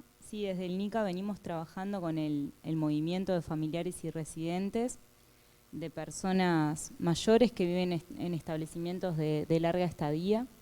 Un colectivo también que se beneficia, obviamente, de la producción de herramientas accesibles y de comunicación accesible. Y bueno, y la acción más reciente con este colectivo social fue organizar un conversatorio en el que estuvimos intercambiando no solo con familiares, sino también con funcionarias y funcionarios de estos establecimientos, identificando también esto que traía Noé, ¿no? Esta cadena de accesibilidad que existe o que no existe en general en este momento en ese tipo de establecimientos, para garantizar que todo el proceso desde el inicio, el ingreso y la estadía, de hecho, ¿no?, allí, tenga condiciones de accesibilidad, ¿no? Esto va desde la firma del contrato, del primer momento en el que la persona mayor decide estar ahí, las pautas internas de convivencia, los horarios y un montón de información que circula en los establecimientos que hoy por hoy no circula con herramientas de accesibilidad, y que bueno, que empezamos estamos en ese primer momento de la identificación con este colectivo, y también del reconocimiento que la accesibilidad no es exclusiva del mundo de la discapacidad, ¿no? Que nos beneficiamos todas y todos de las herramientas y de la diversidad de presentación de formatos. Así que un poco por ahí el otro colectivo, además de estos que mencionaba Leticia, de sociedad civil en situación de discapacidad, con el que venimos trabajando. Gracias. Tenemos ahí virtual que levantó la mano Maive, no sé si es también para aportar en esta línea. Te habilitamos el micrófono. No, yo quería, hola, yo quería como opinar un poco sobre algo que se dijo antes, no sobre esto último que preguntó Luna, y no sé si Janina tal vez capaz tenía que responder, ¿no? Antes de que no quería desvirtuar la pregunta capaz de Luna, no sé si no hablo yo y después habla Janina, ni idea. Bueno, no sé, Yanis, ¿vos querés complementar entonces la respuesta del trabajo con otros colectivos, además de personas en situación de discapacidad, y después le pasamos la palabra a Maive, ¿te parece? Sí. Nosotros trabajamos es como amplia la pregunta, ustedes saben que está como la discusión o la pregunta sobre si el colectivo, o sea, cómo todo lo que es el colectivo de personas usuarias del sistema de salud mental no necesariamente están entendidos como personas con discapacidad, pero algunas cuestiones de la legislación cruzan al colectivo o a los colectivos, así que sí es un colectivo con el que nosotros trabajamos, pero lo hacemos articuladamente con el organismo que se encarga especialmente de ese tema, como por nombrar un tema. Siguiendo lo que decía Lili, nosotros no tenemos, o sea, por lo menos no como nos gustaría, el trabajo con personas mayores es un trabajo que nos falta por hacerlo de manera como más mancomunada, quizás no es el colectivo con el que estemos más cercanos, aunque sí participan y sí articulamos, pero sí, solo para cerrar acá, nosotros, la agencia tiene un área, que no es en la que estamos nosotras, una dirección que se llama Dirección de Participación Ciudadana, y es a través para que sepan, es toda una dirección que se encarga de la articulación con los distintos colectivos. Y ahí hay como un poco más de diversidad. Nosotros, nuestro trabajo es un poco más específico porque estamos más cercanos a validaciones o a cuestiones de implementación. Por ejemplo, ahora estamos trabajando con personas electrodependientes y todo lo que implica los sistemas seguros de cargo y demás. Digo, como por nombrar algunos temas que no necesariamente se acercan a la accesibilidad comunicacional, pero que sí son otros colectivos que quizás no es lo primero que se nos viene a la mente cuando pensamos en accesibilidad. Gracias, Janina. Ahora sí, Maive. Bueno, gracias. No, que yo me quedé mucho pensando, ¿no?, en el intercambio que se dio más temprano, ¿no?, y en el rol de las universidades en todo esto, porque, bueno, en primer término lo que me gustaría es valorar lo que ocurre en Uruguay, en UDELAR en concreto, a través del NICA, porque es algo que no suele encontrarse, ¿sí? No hay otros espacios de investigación, de trabajo transversal, de exploración en estas temáticas, y bueno, lo están construyendo y sosteniendo en el tiempo, y me parece que eso es valioso y que no hay que darlo por sentado. Argentina es un país enorme, tiene muchísimas universidades públicas, nacionales, provinciales, y el tema no está en agenda en estas universidades. Es verdad que existe el programa de discapacidad y accesibilidad de Filo de la UBA, que también tiene un laburo increíble, pero quiero decir, esto no es una constante en el mundo académico, ¿sí? Entonces, en mi opinión, como una persona que es primera generación de graduados universitarios en su familia y que ve muy felizmente este logro, como decir, institucional del país, ¿no? Este logro político del país, ¿no? Que los ciudadanos y ciudadanas podamos acceder a la educación superior de manera gratuita, como ocurre acá en Argentina y ojalá siga ocurriendo porque el advenimiento de la derecha es zarpado. Entonces me parece que la primer vinculación que hay que hacer entre estos dos temas, entre Estado y universidad, y es obligatoria por lo menos para mí desde siendo ciudadana argentina, donde de vuelta la educación es pública y gratuita, es que las universidades son fruto del Estado y que la articulación es obligatoria, en mi opinión. Y siento que lo primero que tiene que hacer, o qué es lo que puede la universidad ofrecer al Estado para generar política pública, y en primer término tendría que ofrecer recibir el tema, porque el tema no está constituido en la currícula universitaria, no es parte de las carreras, no es parte de absolutamente nada, no está en agenda, y una vez que esté en agenda tiene que destinarse partida presupuestaria a esto, ¿sí? Porque es la única manera de que se sostenga en el tiempo. Con lo cual me parece que, si bien estoy de acuerdo con lo que se planteó, y me parece que lo que se planteó es algo que llega después, cuando todo esto está instalado. Como que ahora estamos en un momento mucho más primigenio de la situación. Acá en Argentina nosotros no tenemos dónde investigar. Ninguna universidad abraza esta temática, ¿sí? Hay pequeñas experiencias que obviamente son contraculturales y que van a resistir y que ojalá se puedan imponer. Entonces, pero me parece que lo primero que tiene que hacer la universidad es eso.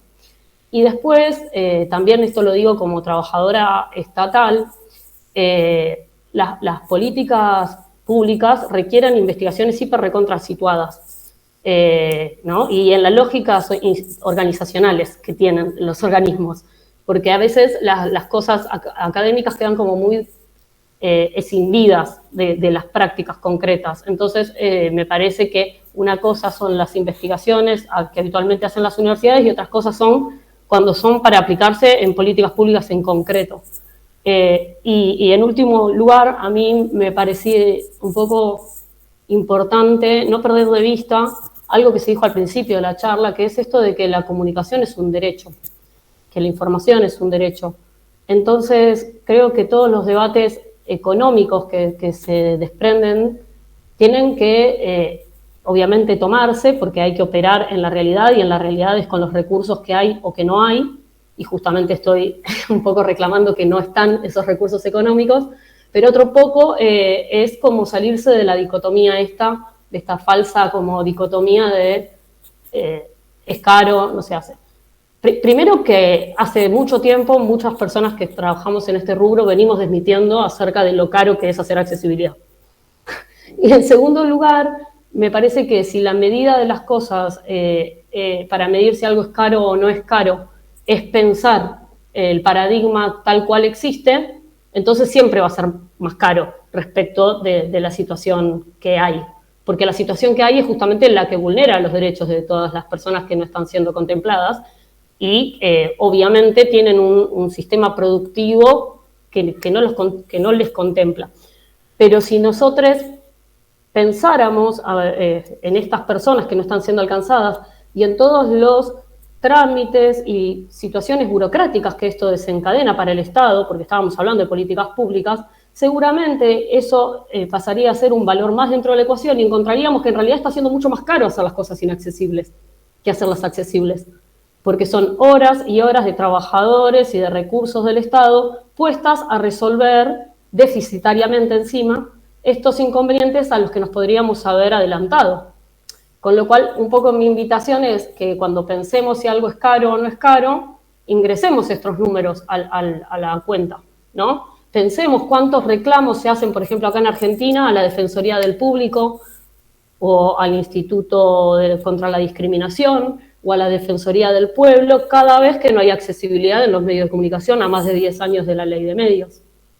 Y pensemos todas esas gestiones cuánto valen, cuántos sueldos de personas son y cuántas horas humano, horas persona están puestas a eso en vez de a resolver otras cosas y por ende no se pueden avanzar y optimizar esos recursos. Yo creo que es importante esto, porque si no, nunca nos vamos a salir del debate de si es más caro o no es más caro hacer una actividad pagando un intérprete.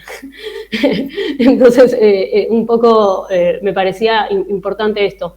que no se pueden tensionar los derechos, que los derechos tienen que ir por delante y que la educación tiene mucho que aportar, pero para poder aportarlo primero tiene que ponerse a disposición del pueblo, tomar lo que el pueblo ya está haciendo y robustecerlo desde los mecanismos académicos que no estamos en contra de la academia, estamos a favor de la academia siempre que la academia esté a favor del pueblo.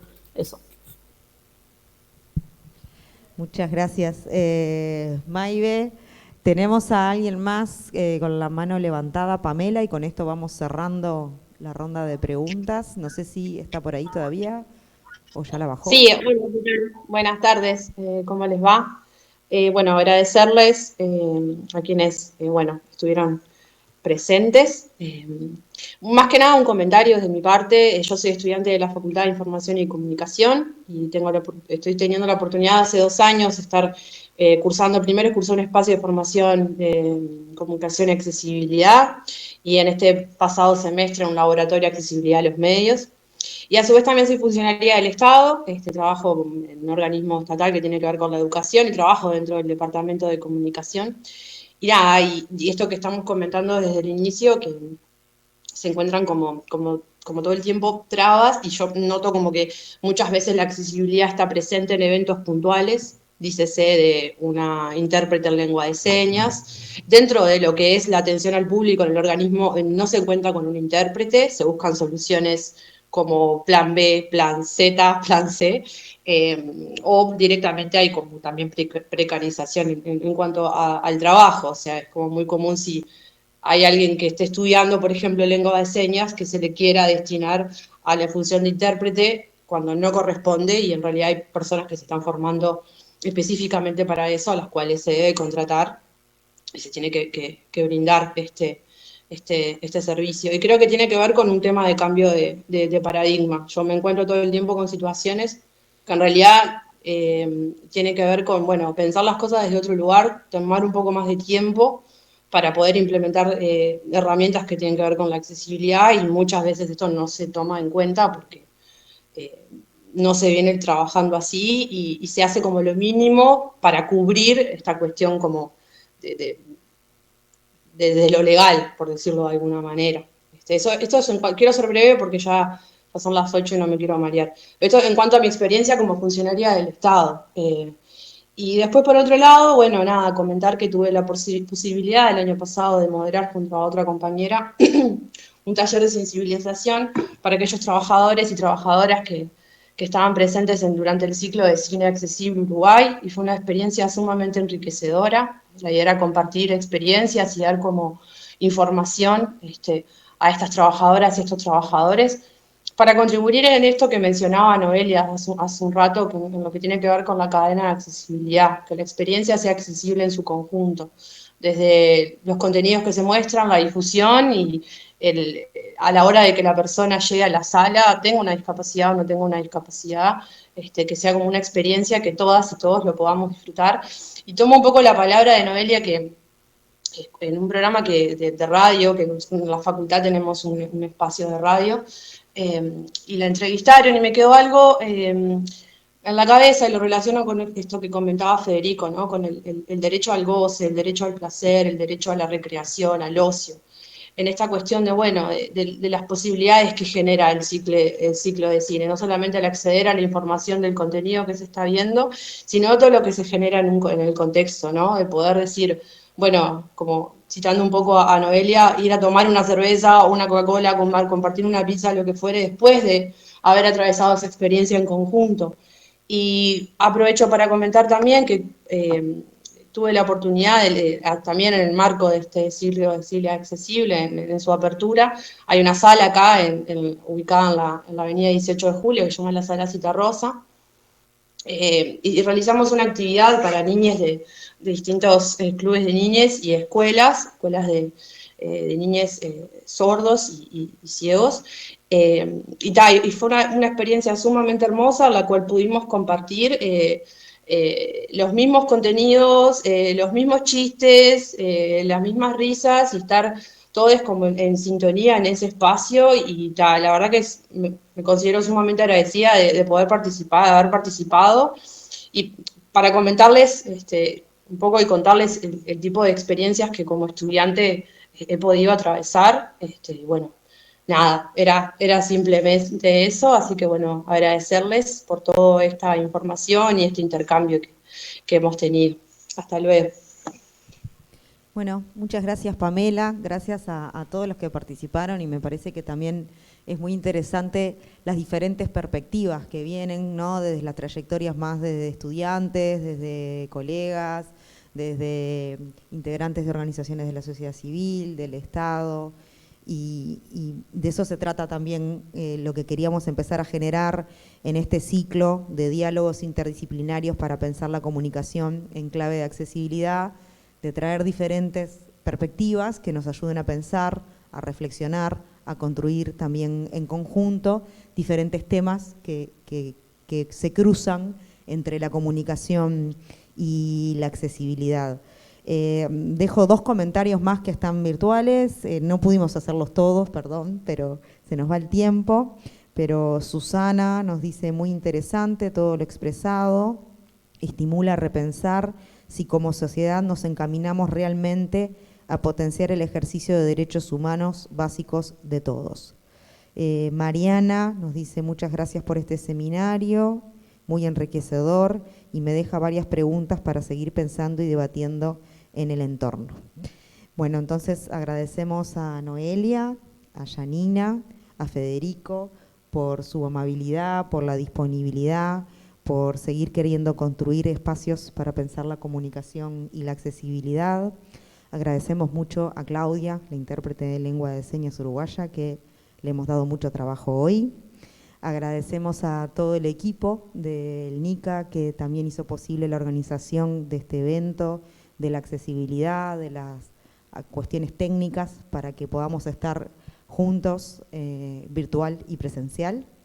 Y los invitamos a seguir a la cuenta del Instagram @NicaUdelar para acompañar todas las actividades y los próximos seminarios que se vienen, que les recordamos es 1 por mes, el último martes de cada mes de 18 a 20 horas.